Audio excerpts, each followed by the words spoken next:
G'day guys, Dave from Supertech Electronics. We're going to remove a BA Falcon ICC unit today.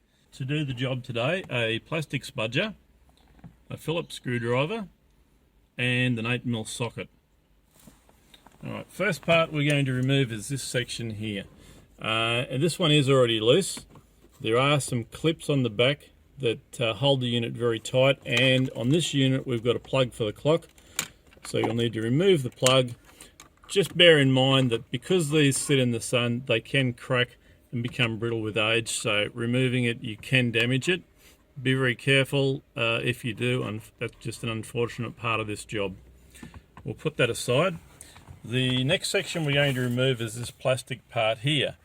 In order to do that, we'll move the gear stick down and we'll need to spudger it up. Once again, this one's already loose, and it has these horrible yellow plastic clips that hold it in very tight, so it will eventually give. Now that will expose a screw there and a screw there. That's holding these pieces in here.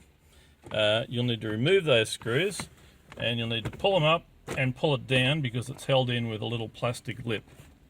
And the same with the other side. You remove the screw, pull it up and pull it down, and then we'll just put that to the side.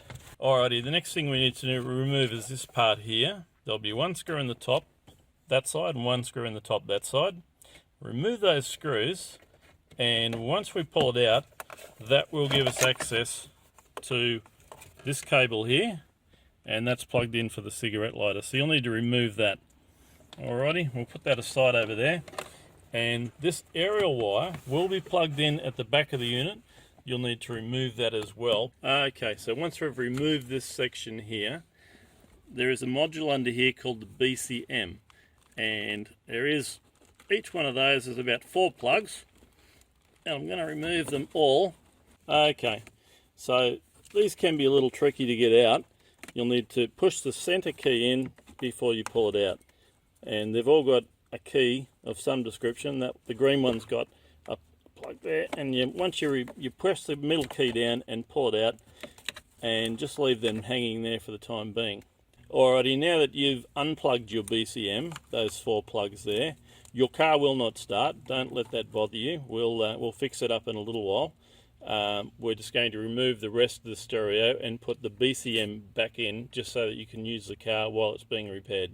Okay, we're nearly there now. There'll be 1, 2, 3, 4 8mm bolts and 1 Phillips up the top. Once we remove all of these, the unit will come out. Alrighty, now that we've got those bolts out, we're going to remove the rest of the unit, and one hand underneath, one at top, and comes out with a bit of a clunk. Okay, we're going to remove the BCM unit and put it back into the car so that your car continues to run while the stereo's at Supertech Electronics for repair. Remove that screw there, 1, 2, 3, 4 screws, and that screw there. And once that socket comes off, that will expose a small black plug under there you'll need to remove. And then we're going to put that whole unit back into the car so that it keeps running.